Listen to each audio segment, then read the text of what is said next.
Brenda Martinez, a native of northern New Mexico, has dedicated over 2 decades to the nonprofit sector in the valley. Alongside her husband, a master barber, she co-owns the establishment in Española. Brenda is a proud mother of 4 with 2 adult children and 2 under the age of 12. Since joining RAALP in January 2021, she served as program coordinator for over 2 years and was promoted to program director nearly a year ago. Yay, Brenda.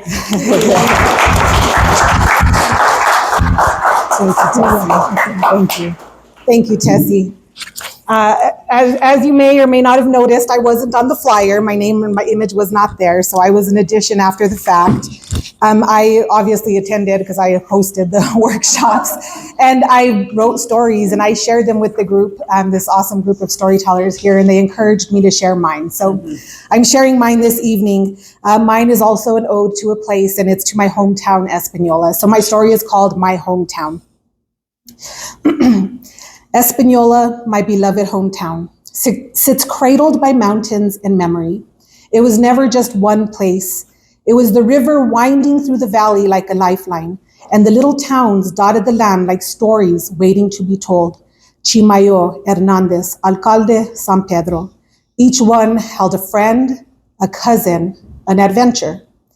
Growing up here meant freedom. We cruised the streets under the starlit skies, windows down, music loud, finding each other again and again in that unspoken way that only small town kids know. We didn't need much, just each other and our town. My father, a minister, took us far and wide.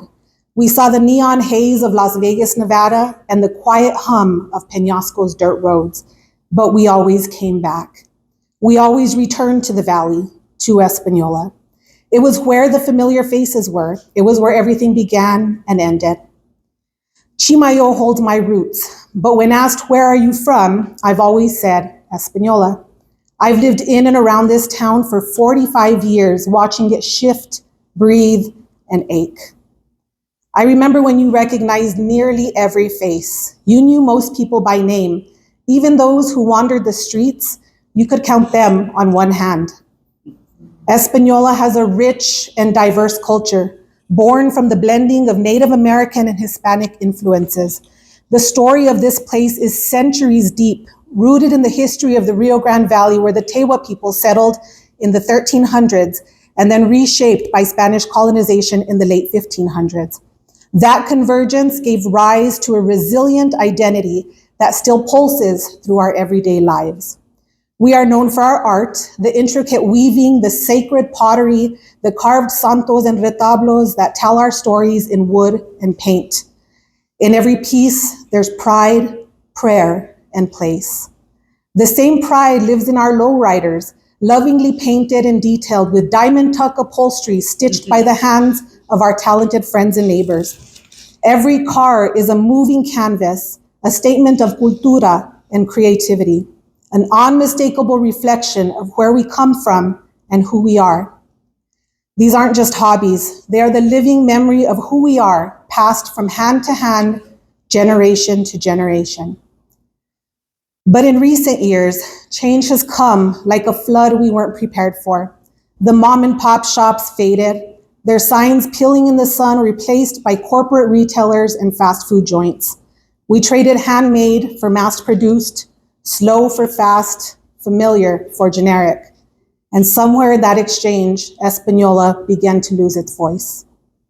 Drugs crept in like a slow fog, and homelessness now lives on every corner.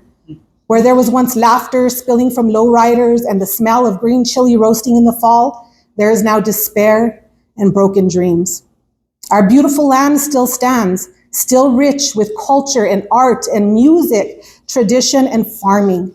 It's still all here, but it feels quieter now, like if it's being drowned out. But still we stay.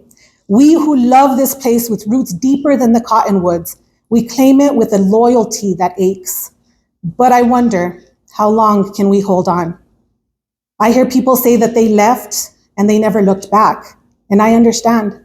Some days I want to go too. I want my kids to know something brighter, something safer, something that doesn't carry so much weight. But I also want them to know where they come from, to understand what strength looks like, even when it's tired, because the heart of Española still beats. Slower maybe, wounded certainly, but it still beats. Will we find a way to revive it, or will it take something stronger than Narcan to bring our town back to life? I don't know, but I do know that this valley raised me, and there is still beauty in that. Oh.